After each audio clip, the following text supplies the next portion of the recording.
Meus amados irmãos, que a graça do Senhor seja com todos, amém. Inicialmente gostaria de agradecer, louvar ao Senhor, o privilégio de estar aqui mais uma vez com os irmãos e desta feita num momento tão especial para a vida desta igreja, pela qual nós sempre rogamos ao Senhor que continue a abençoar, a fortalecer o ministério da pregação da palavra e o testemunho do Evangelho nesta cidade. Agradeço ao conselho desta igreja a oportunidade, o privilégio de estar com os irmãos durante esses dias, na pessoa do seu presidente, o pastor Milton Júnior, e agradeço de coração a toda a igreja, sempre pelo bom e agradável acolhimento. A comunhão dos santos realmente é maravilhosa, é preciosa, e mesmo distante da minha família, da igreja que o Senhor me confiou na cidade de Aracaju, lá no estado de Sergipe, o menor estado da nossa federação, eu sempre me sinto aqui em Vitória, como se fosse a minha própria casa. Então, peço aos irmãos que continuem orando também pelo trabalho que é realizado no Nordeste, pelo avanço da fé reformada, não somente nesta região, mas no Nordeste brasileiro e nas outras partes do nosso país. De extrema importância que a luz do Evangelho, a viva voz do Evangelho, ela continue a ser ouvida, proclamada em nossa terra, e que o Senhor então promova a sua glória através do seu Filho amado, nosso Senhor e Salvador Jesus Cristo. Nós temos estudado desde ontem a carta aos Hebreus, vimos a importância do estudo desta carta, vimos a razão por que o autor aos Hebreus foi inspirado pelo Espírito Santo a escrevê-la. Nós não sabemos quem foi o seu autor, mas nós sabemos que ele era hebreu e escreveu para hebreus. Conhecimento que ele tinha das escrituras do Antigo Testamento, da escritura do Antigo Testamento, conhecimento que ele tinha, por exemplo, de forma específica do livro do Levítico, demonstra que ele era um judeu. E ele escreve para um público judeu. Os seus leitores originais foram judeus, crentes incrédulos, que agora estavam passando por uma grande provação, uma grande tribulação. A perseguição estava vindo contra eles, as ameaças que são certas àqueles que desejam viver piedosamente o Evangelho, e por isso eles estavam sendo tentados a voltar atrás, a voltar ao antigo judaísmo. O propósito então do autor aos Hebreus é mostrar que tudo aquilo que foi o judaísmo no passado e agora estava obscurecendo-se, tornando-se caduco, na verdade apontava para o perfeito, para o completo, para a revelação final, a palavra final de Deus, que é o Senhor Jesus Cristo. Tudo aponta para Cristo, toda a Escritura ela aponta para o Senhor Jesus Cristo, que é o centro da verdade revelada de Deus. De modo que ele começa mostrando que assim como Deus falou no passado, ele, nos últimos dias, trouxe a palavra final através da revelação perfeita, completa em Jesus Cristo. E ele vai então desenvolver esse tema, mostrando a superioridade de Jesus Cristo sobre os profetas, sobre os anjos, sobre Moisés, sobre o sacerdócio antigo, e isso vai se tornar uma forte palavra de encorajamento, uma mensagem encorajadora para aqueles cristãos, e desafiadora também para aqueles que, sendo incrédulos, necessitavam crer, confiar de todo o coração nas promessas do Senhor, na palavra do Evangelho. Então, nós vimos isso nos primeiros quatro versículos iniciais da carta aos Hebreus. Nós não tivemos tempo de estudar toda a carta, obviamente. Nós lembramos aos irmãos ontem que a base para o tema destas mensagens, para esta comemoração do aniversário da igreja aqui em Praia do Canto, se baseou em Hebreus 6, onde nós encontramos lá que Cristo Jesus é a âncora para a alma do crente. E nós pretendemos então nesta noite finalizar estudando com os irmãos especificamente esta passagem. Abram comigo, por favor, em Hebreus capítulo 6. Nós vamos dar um salto aqui agora, do capítulo 1, nós já vamos para o capítulo de número 6, e eu vou pegar precisamente os últimos versículos do capítulo, de 13 a 20, sobre eles que nós vamos estudar. Esta passagem aqui, em específico, ela vai nos dar pelo menos 4 razões porque aqueles cristãos hebreus deveriam confiar no Senhor. Antes disso, ele vai exortá-los para que eles perseverassem. Ele vai advertir que aqueles que estavam se afastando, abandonando o caminho da cruz, na verdade eles nunca conheceram o Evangelho. Ele vai reconhecer que aqueles que permaneciam fiéis, eles estavam sendo persuadidos pela palavra do Senhor e eles deveriam prosseguir, porque o Senhor se agradava da obediência e da fé deles, e o Senhor estava sustentando cada um deles naquela vida tão difícil, de adversidade, de provação, de tribulação. Quando nós chegamos então, no versículo 13 em diante, o que lemos? Por favor, acompanhe atentamente a palavra de Deus. Pois quando Deus fez a promessa a Abraão, visto que não tinha ninguém superior por quem jurar, jurou por si mesmo, dizendo: certamente te abençoarei e te multiplicarei. E assim, depois de esperar com paciência, obteve Abraão a promessa. Pois os homens juram pelo que lhes é superior, e o juramento, servindo de garantia para eles, é o fim de toda contenda.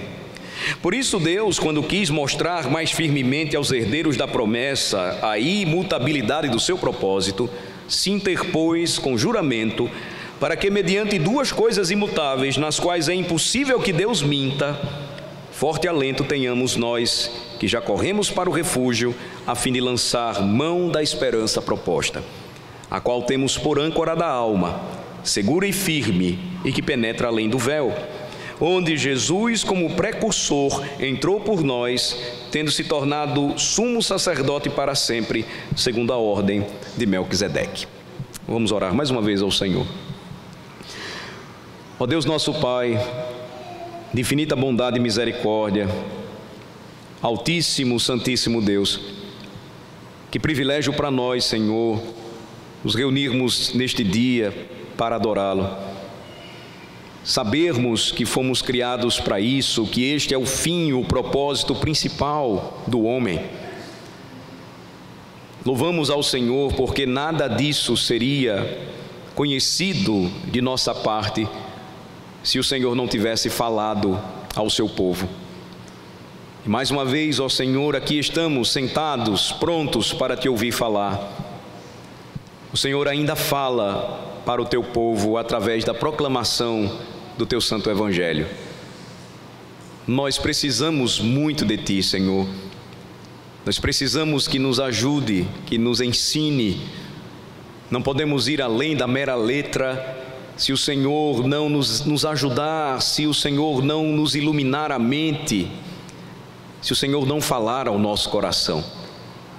Ajuda-nos, Senhor, esclarecendo o nosso entendimento, tocando pelo poder do Teu Evangelho, através da espada do Espírito que é a Tua palavra, a nossa alma, falando ao mais velho e ao mais novo, falando àqueles que estão em Cristo e que precisam do consolo da palavra do Senhor, da edificação que vem da palavra do Senhor, mas também falando para aqueles que permanecem incrédulos e precisam da salvação, assim como também todos nós precisamos. Ajuda-nos, Senhor, e dá-nos a graça de recebermos a Tua palavra, de entendermos a Tua palavra, mas também de atender a Tua palavra. Em nome de Jesus oramos. Amém.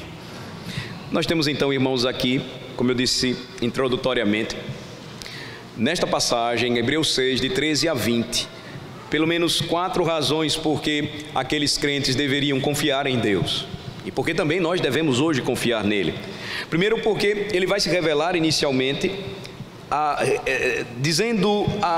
falando a respeito de si mesmo, ou seja, a primeira razão é apontando quem de fato ele é. Depois ele vai falar a respeito de seu propósito, em terceiro lugar, de sua promessa, e por fim ele vai apresentar o seu sacerdote. Ele vai dizer: eu tenho um sacerdote perfeito, maior do que tudo e todos. São pelo menos essas 4 razões que nós encontramos aqui, porque aquela mensagem foi tão importante para aqueles que receberam inicialmente a carta, porque eles deveriam confiar no Senhor.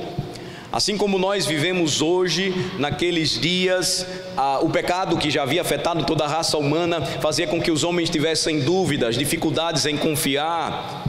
palavra cada vez mais desgastada, as promessas cada vez mais diluídas ou enfraquecidas, as tentações que eles estavam experimentando em meio às pressões e perseguições. O autor aos Hebreus então os exorta e ao mesmo tempo os anima com esta exortação para que eles confiassem no Senhor, seu Deus. E primeiramente, como eu disse, a primeira razão, como eu falei, é a apresentação de quem de fato é Deus, quem Ele é. Vejam, versículos de 13 a 15 novamente. Pois quando Deus fez a promessa a Abraão, visto que não tinha ninguém superior por quem jurar, jurou por si mesmo, dizendo: certamente te abençoarei e te multiplicarei. E assim, depois de esperar com paciência, obteve Abraão a promessa. Veja, ninguém no universo é maior do que Deus. Nós vimos isto hoje pela manhã. E a razão por que Ele não pode mentir é porque Ele é o autor da verdade e porque Ele é a própria verdade. O autor aos Hebreus então vai seguir esse raciocínio, ele vai seguir essa lógica, mostrando que, por definição, tudo o que o Senhor diz é verdadeiro, Ele não pode mentir. De modo que ele vai tomar, por exemplo, a história de Abraão. Lembram quando eu falei que a Escritura, ou a forma como Deus se revela, progressiva e organicamente, estabeleceria um padrão para a nossa salvação? Ensinando o povo, Deus então estava mostrando que Ele nunca ia mudar o seu padrão, e este padrão sempre apontaria para um Redentor. Este padrão sempre revelaria a verdade de Deus. Este padrão teria como ponto culminante a verdade ou a palavra final de Deus que está em Cristo Jesus. Pois bem, nós tomamos aqui mais uma vez, ou encontramos mais uma vez na Escritura o exemplo daquele que foi chamado pai da fé. Vejam só, ele vai tomar o exemplo de Abraão e vai lembrar que quando Deus fez uma promessa a ele, visto que não tinha ninguém superior por quem jurar, jurou por si mesmo. Ele vai aqui evocar a passagem específica que nós encontramos em Gênesis capítulo 22. Vamos lembrar um pouco aqui esta passagem. Muitos de vocês estão familiarizados com ela. O Senhor havia cumprido a promessa, já Abraão sendo velho, e dado-lhe, ou dado a ele e a sua esposa Sara, também já envelhecida, um filho, um único filho. Mas depois então de ter dado este filho e ele já estar em processo de desenvolvimento, crescimento, o Senhor então diz que Abraão deveria tomar este único filho, sair com ele cedinho, dirigindo-se para o lugar indicado, um monte específico, levar todo o material necessário para um sacrifício, e não haveria cordeiro para ser imolado. Abraão deveria tomar o seu único filho e sacrificá-lo para o Senhor. Abraão não duvida da promessa de Deus. Abraão, ele faz aquilo que Deus o mandou fazer, ou lhe manda fazer. Ele toma o seu filho, ele leva um servo, ele prepara tudo. Quando chega próximo ao monte, ele manda o seu servo esperar e ele sobe junto para o lugar do sacrifício com o seu filho. Seu filho percebe o que está para acontecer. Seu filho pergunta: tudo está aqui, menos o cordeiro. Cadê o cordeiro para o sacrifício? A resposta de Abraão é: Deus proverá, meu filho, este cordeiro. Tudo está pronto, preparado, o filho é amarrado, ele já sabe que seria o sacrifício. Abraão está prestes a então sacrificá-lo quando o Senhor então vem e intervém. É justamente neste momento da passagem, ou é justamente a respeito deste momento específico da passagem que o autor aos Hebreus faz referência. Vamos lá para Gênesis 22 para conferir. Olhem só, Gênesis 22,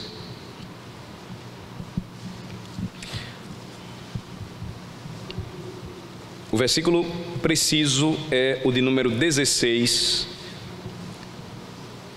mas eu vou tomar a partir do versículo 15 até o 18.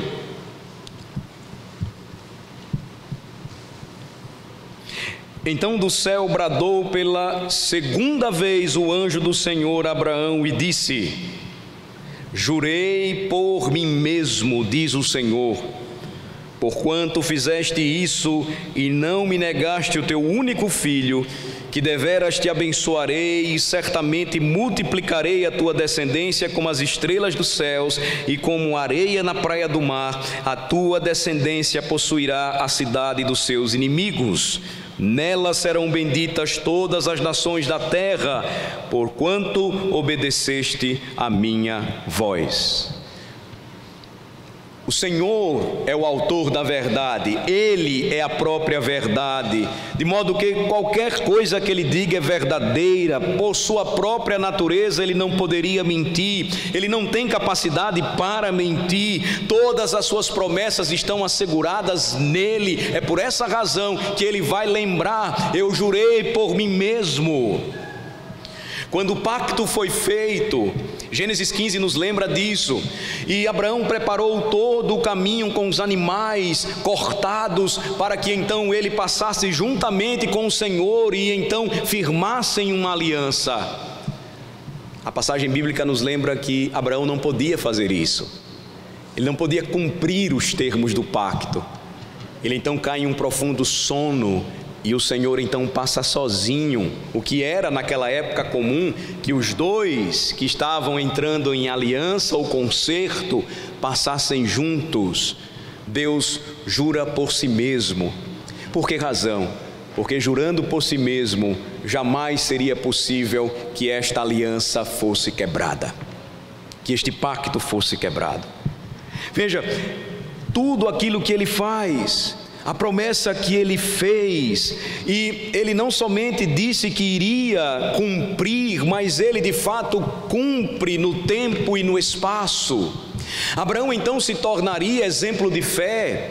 Abraão tinha certeza, Hebreus 11 vai nos lembrar que ainda que o seu filho, o único filho, fosse sacrificado, o Senhor era o único que tinha poder para ressuscitá-lo novamente, trazendo a vida.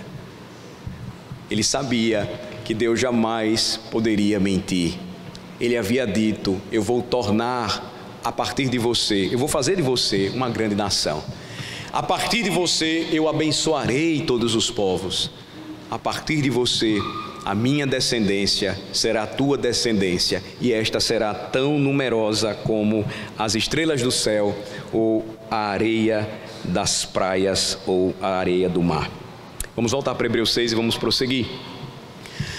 Por que então o autor aos Hebreus ele cita esta passagem especificamente? Porque os seus leitores originais, os primeiros leitores, eram hebreus.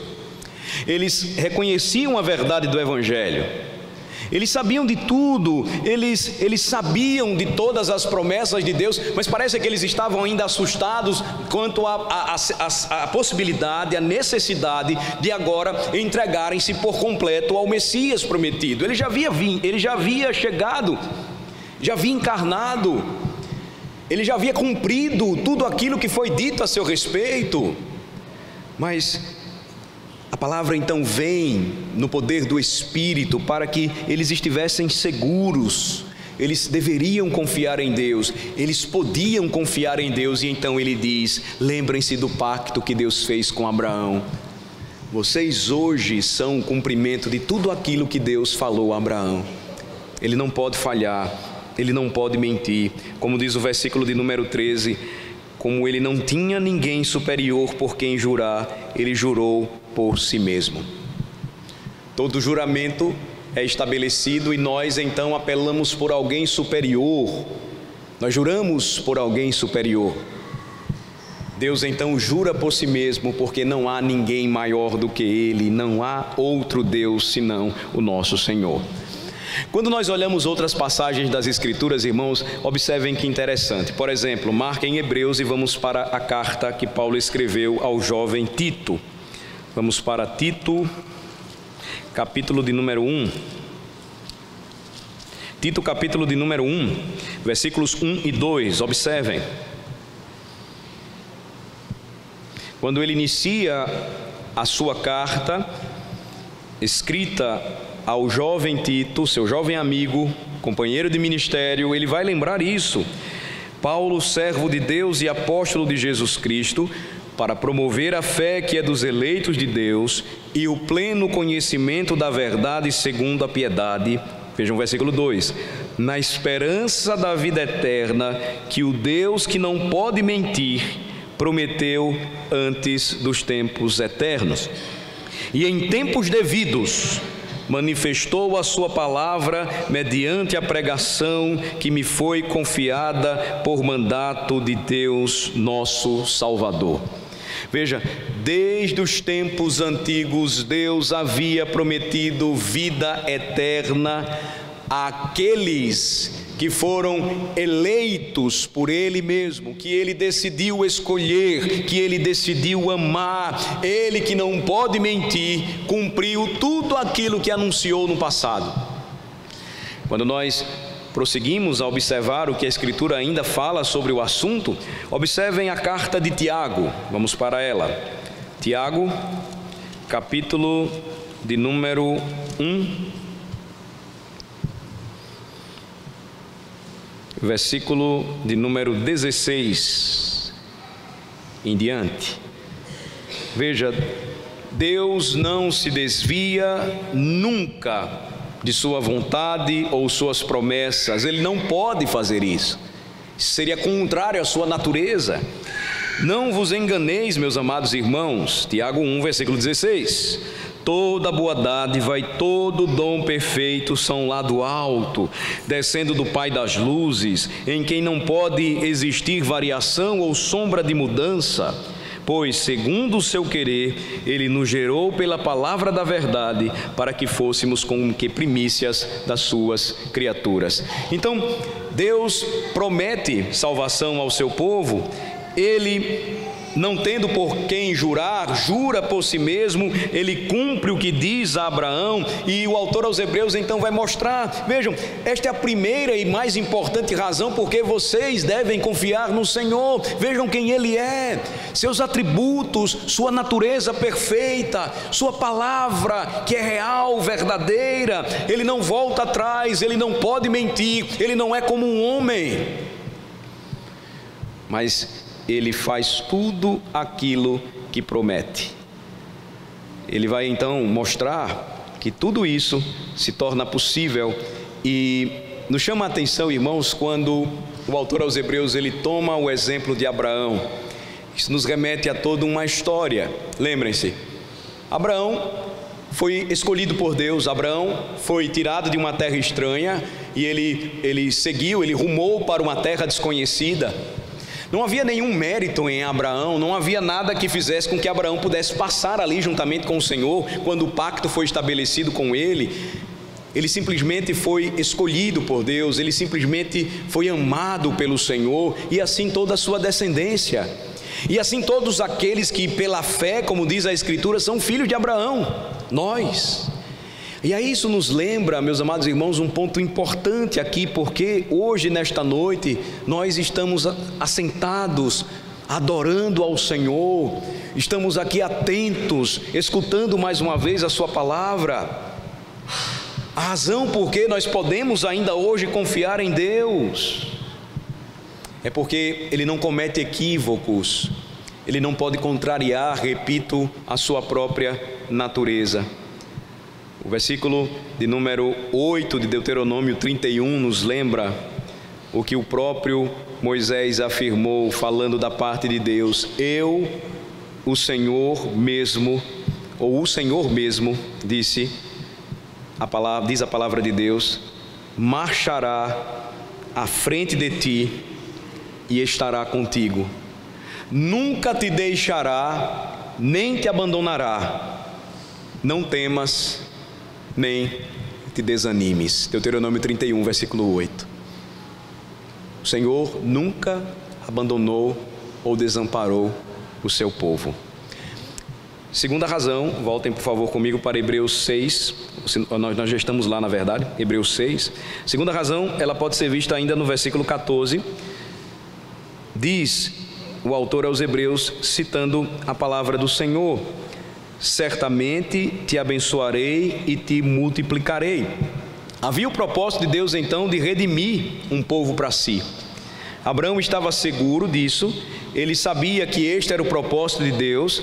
Deus o separou da sua terra, Deus entrou em um pacto com ele, Deus o tirou de um lugar de perdição e Deus então fez com que ele marchasse triunfantemente rumo à terra da promessa. Havia um propósito de Deus para o seu povo desde os tempos antigos. Havia um propósito para o Israel de Deus. Me permitam lembrar aqui para vocês rapidamente, meus amados irmãos. Eles deveriam proclamar o nome do verdadeiro Deus em meio a um mundo mergulhado nas trevas. Israel deveria ser um farol, um luzeiro em meio às nações pagãs. Veja, eles deveriam revelar o Messias, então os profetas, eles deveriam anunciar a sua vinda, o povo deveria testemunhar isso e deveria aguardar com esperança a chegada do rei. Eles deveriam ser uma nação de sacerdotes para Deus. Eles ministravam para o povo, ao mesmo tempo em que eles adoravam ao Senhor, e esta era uma grande mensagem para o mundo. Eles deveriam preservar a Escritura e transmiti-la. Então, Paulo vai lembrar que eles tinham em suas mãos os oráculos de Deus, o Senhor lhes confiou. Eles deveriam mostrar a fidelidade de Deus, ou seja, os israelitas deveriam ser um exemplo da fidelidade de Deus. Sejam santos, assim como eu sou santo.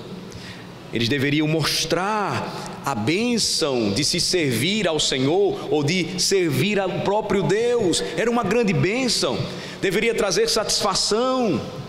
Eles deveriam revelar, mostrar como o Senhor era gracioso em tratar com um povo tão pecador. Quando nós olhamos, irmãos, para a história do povo de Deus e chegamos até aqui, nós percebemos que ainda hoje esta é a grande missão da igreja. Nós guardamos a palavra e devemos proclamá-la, nós devemos testemunhar do nome de Deus, nós devemos servir ao Senhor de todo o coração, nós devemos demonstrar isso à medida em que vivemos como Ele, de forma tão graciosa, trata-nos, uma vez que nós somos pecadores e carecemos tanto da sua glória. Vejam, eles apontam, eles mostram ou revelam tudo aquilo que ainda hoje nós somos. Por que razão? A mensagem é única. O povo de Deus no passado foi então aquele que preparou a chegada do Messias para que então o povo de Deus no presente vivenciasse e experimentasse tudo aquilo que para eles, como sombras, ainda se tornaria claro no dia de Cristo Jesus.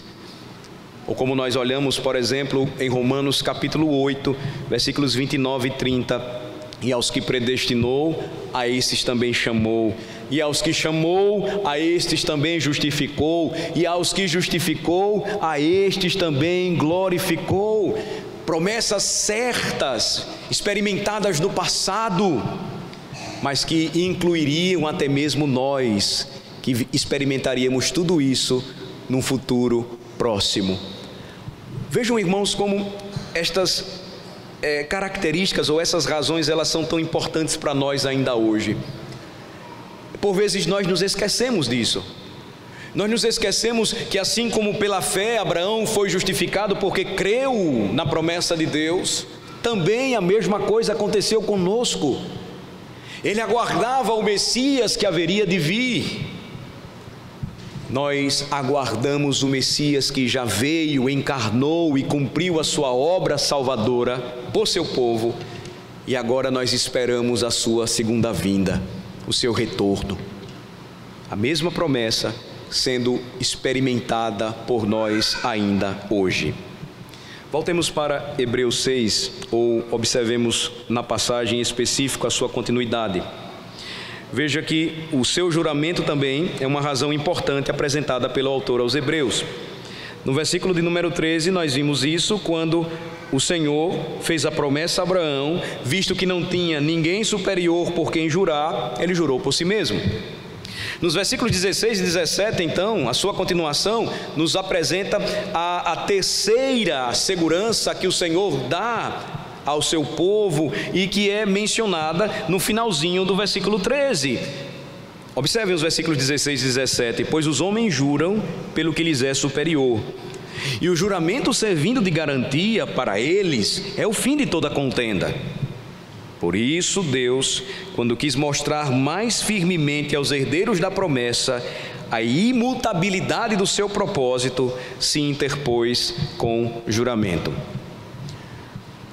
Nos dias do Novo Testamento era comum que uma pessoa jurasse por alguém maior que si mesma.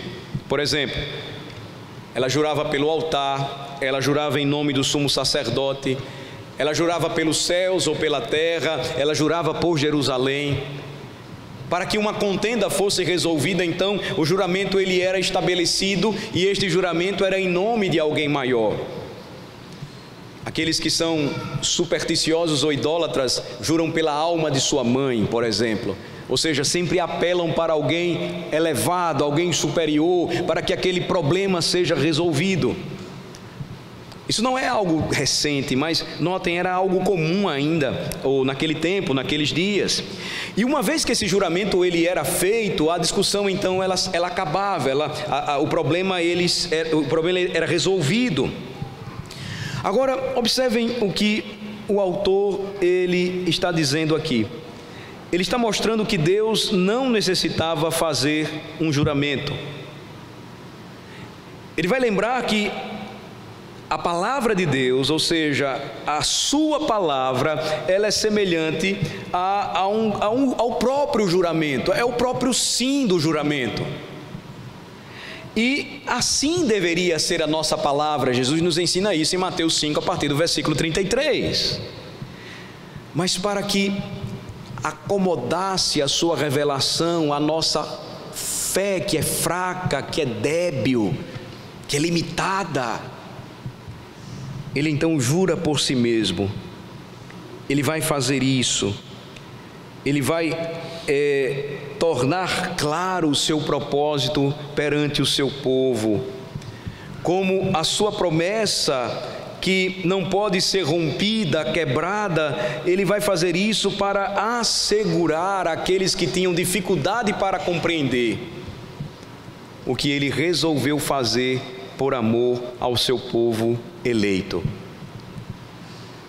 O autor aos Hebreus então vai mostrar que assim como os homens juram, e isso então concluía todo o problema ou toda a contenda, Deus ele quis revelar isso de forma firme, segura, inquebrável para os seus herdeiros, e ele vai fazer isso através da sua promessa imutável. Ele mesmo se interpôs com juramento. O versículo 18 então vai nos lembrar, observem: para que mediante duas coisas imutáveis, nas quais é impossível que Deus minta, forte alento tenhamos nós, que já corremos para o refúgio, a fim de lançar mão da esperança proposta.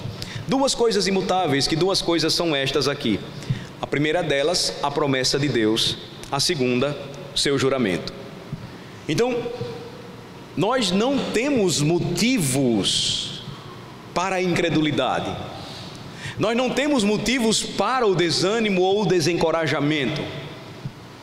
Quando o Senhor Jesus Cristo nos ensina no Sermão do Monte: não andeis ansiosos por coisa alguma, nós precisamos lembrar disso.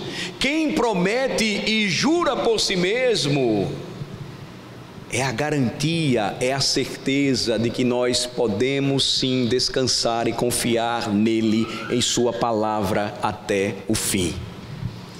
Os homens podem nos entristecer, eles podem nos decepcionar, eles podem até mesmo nos trair, eles podem nos enganar, mas o nosso Senhor nos deu a sua promessa, ele jurou por si mesmo. Nós não temos motivos para a incredulidade. Nós precisamos confiar e descansar naquele que não pode mudar, onde não há nenhuma variação. Veja que o termo que é usado pelo autor aos Hebreus nos apresenta uma relação que era comum entre o estabelecimento de testamentos. Esse testamento ou pacto o Senhor então estabeleceu baseado em sua promessa, baseado em seu juramento. Não pode haver mudança, não pode haver alteração. Ele está dizendo, em outras palavras, vocês estão seguros, creiam nisso. Não há razão por que voltar, não há razão por que retornar àquilo que já passou, porque tudo se cumpre em Cristo. E Ele é de vocês e vocês são dele. Mas a todos, disse o apóstolo, quantos o receberam, deu-lhes o poder de serem feitos filhos de Deus, a saber, aos que creem no seu nome. É maravilhoso poder entender, meus amados irmãos, o que a Escritura nos ensina nesta noite. Nossa segurança não está em nós mesmos. A nossa segurança está naquele que nunca vai abandonar o seu povo. Vejam que palavra maravilhosa nós temos aqui, e ela nos remete a tudo aquilo que os hebreus conheciam muito bem. Por exemplo, vejam, Deuteronômio capítulo 7, por favor. Deuteronômio capítulo 7. Quando o povo é admoestado a não se afastar do Senhor,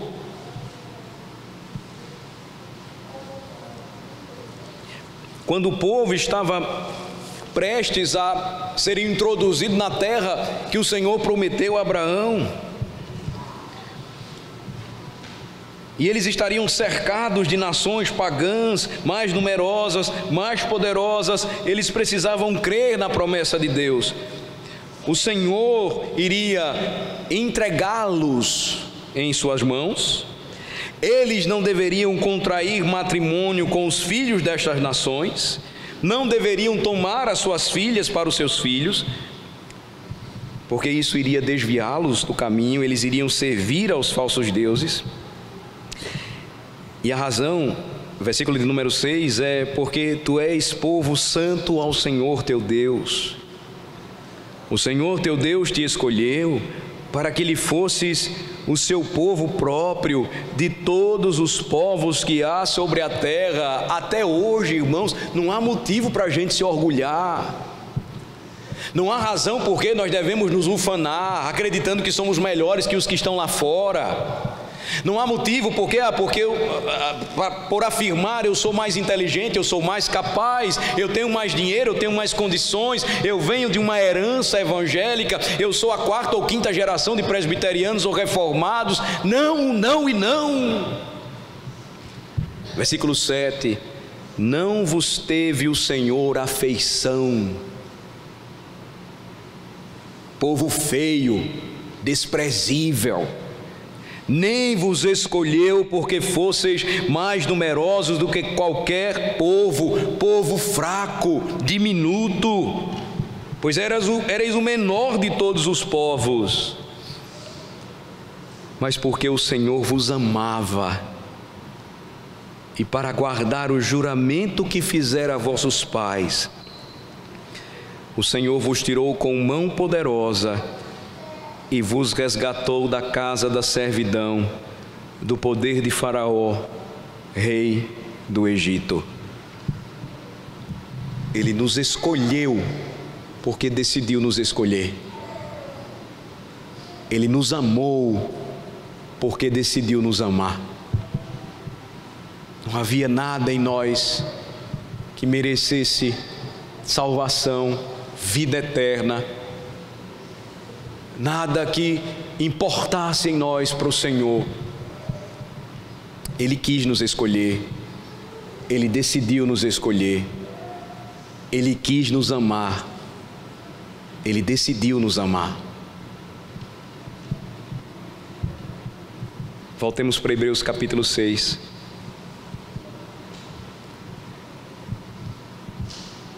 O versículo de número 18, então, nos lembra que com base nestas duas coisas imutáveis, a sua promessa e o seu juramento, É impossível que Deus minta e, portanto, forte alento, ou a Septuaginta, a versão grega do Antigo Testamento,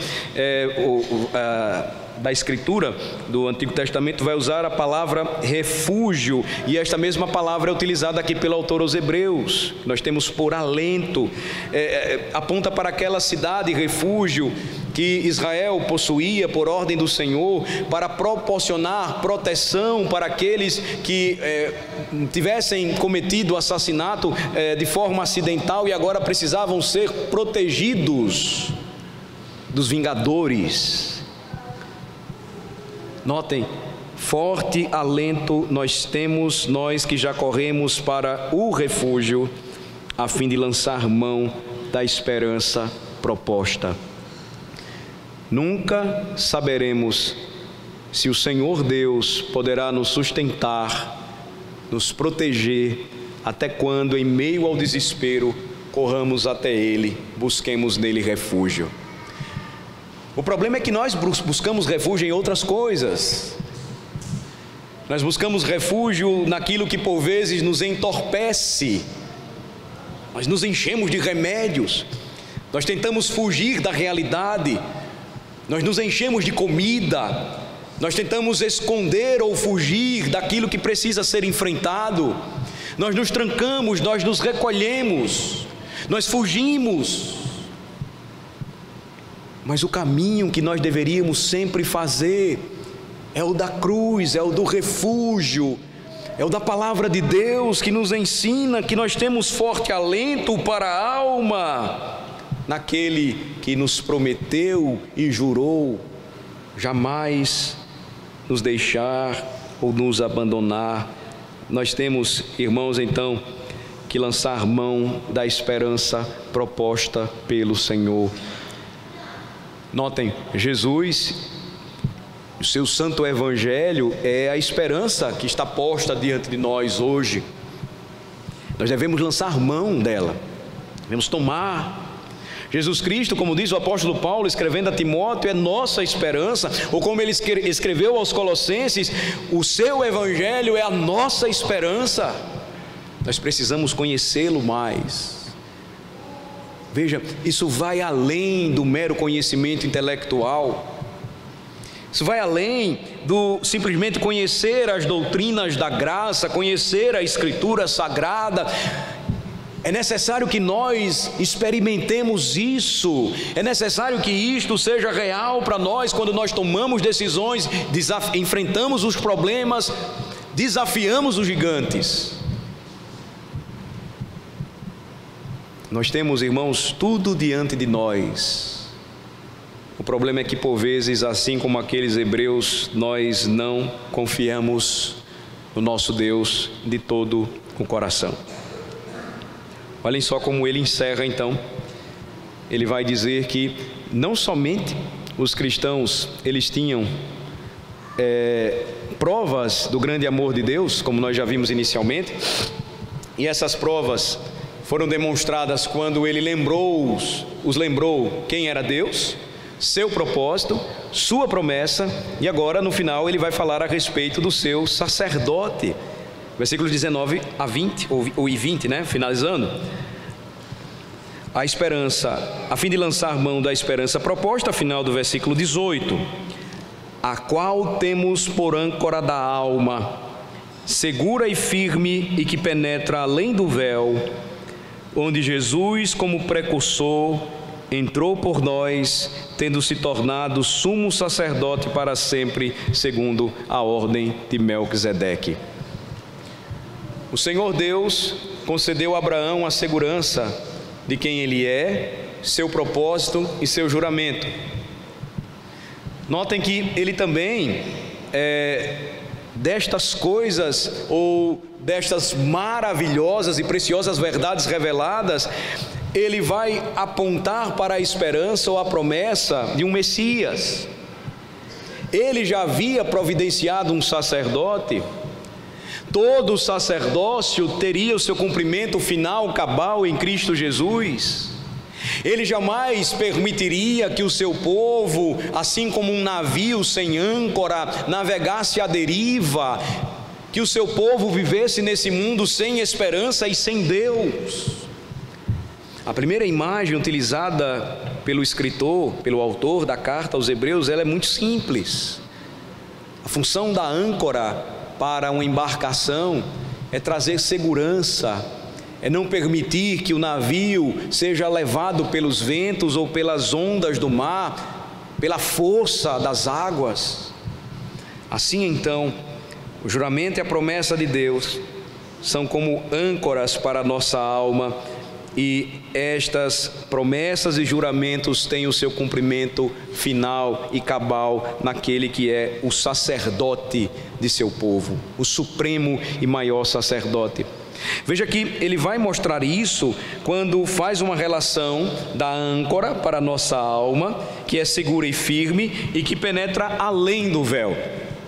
Tudo que foi prometido, o juramento do Senhor em nome de si mesmo, por si mesmo, ele jurando por ele, apontava para a esperança de que o mediador providenciado, ele viria no tempo e no espaço, na plenitude dos tempos, ele viria, nascido de mulher, nascido sobre a lei, ou sob a lei. Jesus era uma referência clara a ele. Penetrar além do véu implica lembrar que apenas um sacerdote escolhido anualmente, o principal deles, poderia entrar uma vez por ano no lugar santíssimo do templo, onde estava a Arca da Aliança, simbolizando a presença de Deus, e antes devendo fazer sacrifício por si mesmo, ele deveria então também oferecer sacrifícios pelo povo. Isso todos os anos, anualmente, uma vez. Nós lembramos as palavras dos evangelhos, o que aconteceu quando o Senhor Jesus Cristo, ele disse: está consumado. Estas palavras foram ditas na cruz. Os mortos ressuscitam, saem das tumbas. O dia escurece, as trevas tomam conta dos céus. O véu do santuário é rasgado de cima a baixo. Não seria mais necessário aquele lugar, pois o sumo e perfeito sacerdote entraria como precursor, aquele que vai à frente, e então conduziria os seus filhos à glória. Entraria por nós, como diz o versículo de número 20, tendo se tornado sumo sacerdote para sempre, segundo uma ordem superior. Uma referência à figura que foi Melquisedeque, quando apareceu Abraão, depois que ele voltou de ter libertado seu sobrinho Ló e vencido aqueles reis pagãos. A ideia, irmãos, então, de que agora nós podemos perceber e enxergar além. A ideia de que quando o Senhor Jesus entrou no lugar santíssimo celestial, ele jamais voltou. A sua presença é certa à destra do Pai, de que a sua contínua intercessão por nós é a garantia da nossa salvação. Ele entra. Ele é aquele que vai à frente, a fim de que todos aqueles que nele confiam possam segui-lo. Nós podemos enxergar agora algo maior. O desenvolvimento do pensamento do autor da carta é extraordinário. O propósito de Deus de revelar aquilo que chamava a atenção dos judeus. Eles cresceram em um ambiente onde todos aqueles símbolos, desde o sacerdote aos elementos que formavam toda a adoração, a própria figura do templo, os sacrifícios, tudo aquilo chamava-os, despertava-os, prendia os seus olhares. Mas agora tudo aquilo iria cessar. A adoração então se tornaria extremamente simples, mas muito mais poderosa. O pensamento do autor aos Hebreus é interessantíssimo, porque, observem, quando ele vai chegar no capítulo de número 12, versículo 18 em diante, ele vai fazer uma comparação, um contraste entre Sinai e a nova Jerusalém, ou Sião, a cidade do Deus vivo, a Jerusalém celestial. Hebreus 12, a partir do versículo 18, por favor, diz assim: ora, não tendes chegado ao fogo palpável. Capítulo 12, versículo 18. Ora, não tendes chegado ao fogo palpável e ardente, e à escuridão e às trevas e à tempestade, e ao clangor da trombeta e ao som de palavras tais, que quantos o ouviram suplicaram que não se lhes falasse mais, pois não suportavam o que lhes era ordenado. Algo extremamente extraordinário, desde os tempos antigos, o que o povo de Deus presenciou. Até um animal, se tocar o monte, será apedrejado. Na verdade, versículo 21, de tal modo era horrível o espetáculo, que Moisés disse: sinto-me aterrado e trêmulo. Eles conheciam tudo isso, o que era vivenciado pelo povo de Deus no passado, a cada celebração, a cada momento de adoração, a cada sacrifício, o rememorar a Páscoa, o lembrar dos feitos poderosos de Deus, de toda a história que deveria ser contada para os netos, era algo de extrema importância, mas deveria avançar, deveria ser progressivo, orgânico, teria um ponto importante, culminante, em que as promessas e os juramentos de Deus se fechariam em Cristo Jesus. Olhem só, versículo 22, mas tendes chegado ao monte Sião e à cidade do Deus vivo. Percebam o progresso. A Jerusalém celestial, e a incontáveis hostes de anjos, e a universal assembleia, igreja dos primogênitos arrolados nos céus, e a Deus, o juiz de todos, e aos espíritos dos justos aperfeiçoados, e a Jesus, o mediador da nova aliança, e ao sangue da aspersão, que fala coisas superiores ao que fala o próprio Abel. Aquele que se assentou à destra da majestade nas alturas, permanecendo ali para sempre como guardião das nossas almas, trazendo um nível tão alto, seguro e absoluto, de que a nossa salvação jamais será perdida, porque nós somos guardados, guiados e protegidos pelo Senhor.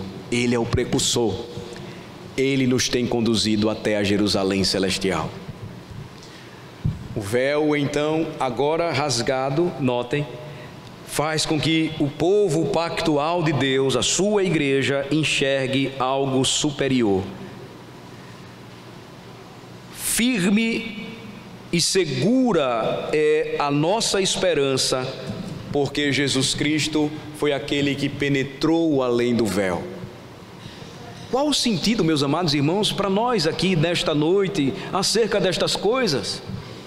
Como eu poderia descrever a segurança do cristão tomando uma palavra diferente? Eu não poderia usar outra senão aquela que claramente aqui se nos revela, com base em todo esse contexto, eternidade.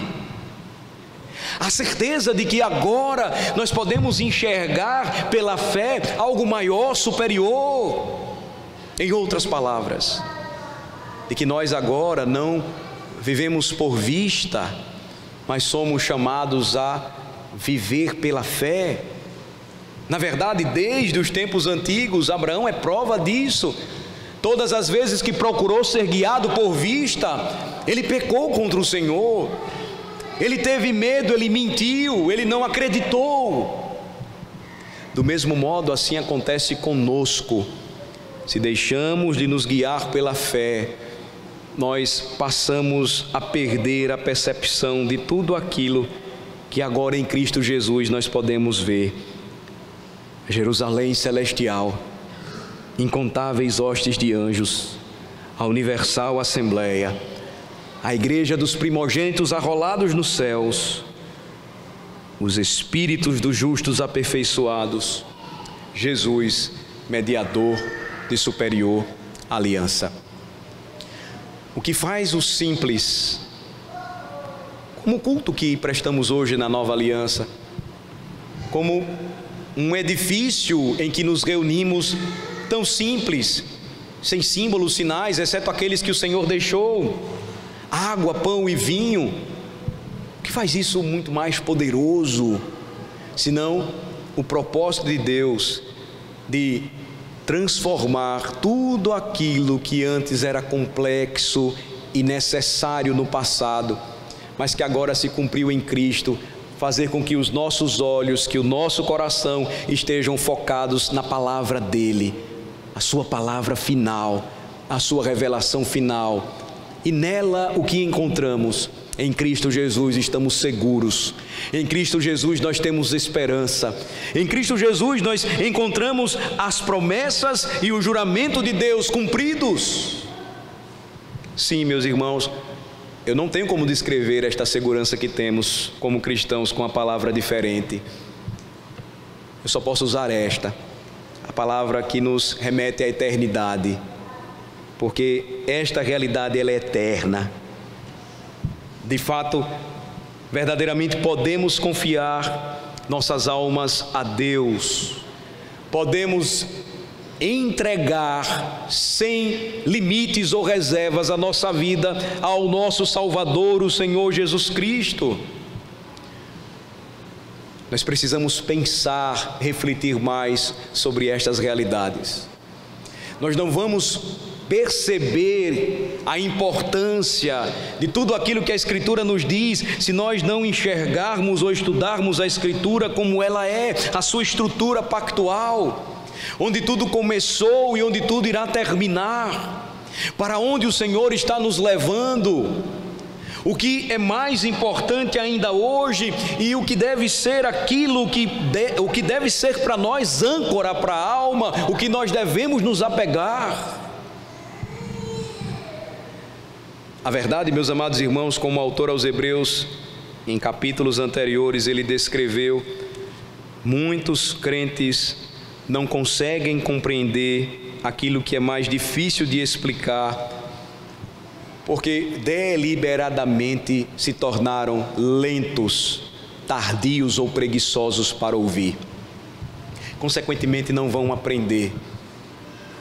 Consequentemente, não saberão lidar com as adversidades e as provações da própria fé, tão próprias à nossa fé. Não se tornarão maduros e não enxergarão tudo aquilo que de forma rica e graciosa o Senhor tem nos dado. Não há, meus irmãos, outra palavra a ser ensinada ou pregada senão aquela que aponta para Cristo. Não há outro conforto e consolo para o seu povo, senão aquela que diz que temos por âncora da alma o nosso Redentor, e esta âncora é segura e firme, porque ela nos mostra aquele que penetrou além do véu, e agora nós podemos contemplar toda esta realidade pela fé.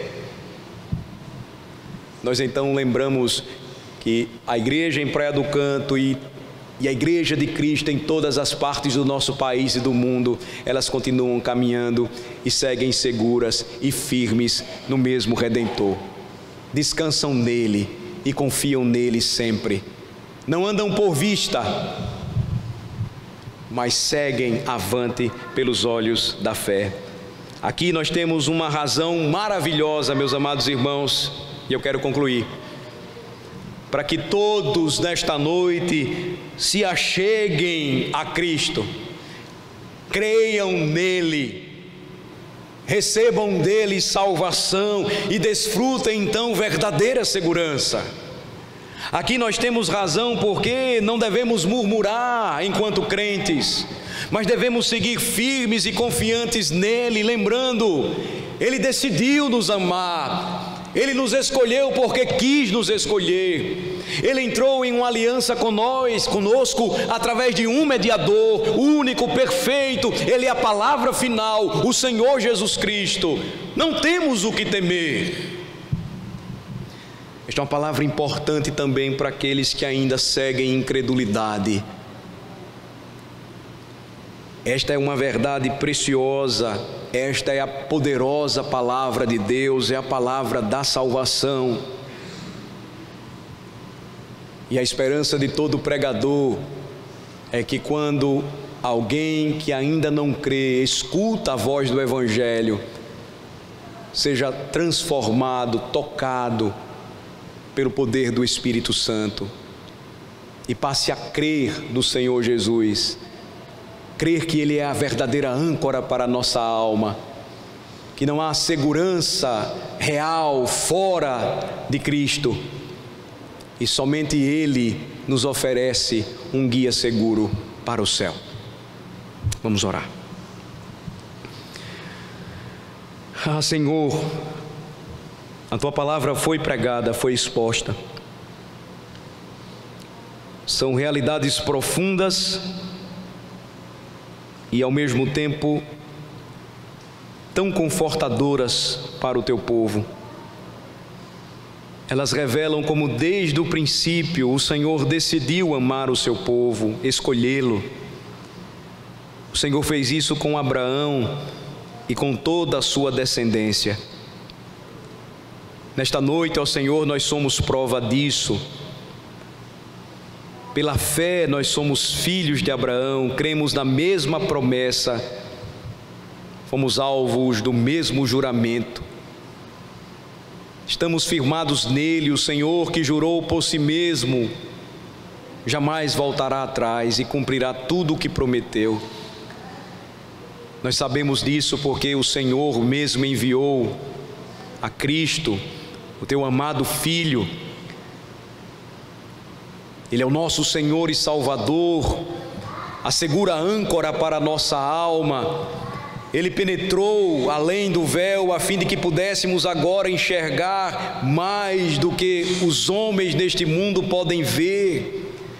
Eles não conseguem perceber, Senhor, o que nós percebemos, porque um dia, assim como destes visão àqueles cegos na estrada de Jericó, o Senhor nos libertou da nossa cegueira espiritual.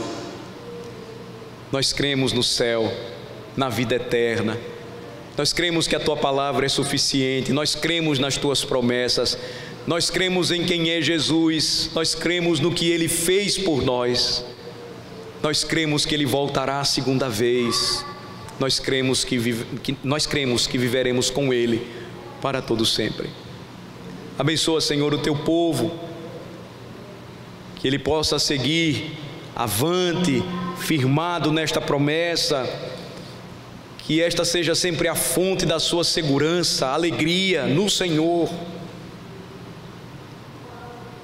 Pois não há, Senhor, vida, não há, ó Senhor, verdadeira alegria, paz, longe de Ti, longe de tudo aquilo que o Senhor nos tem dado e prometido e cumprido em Cristo Jesus.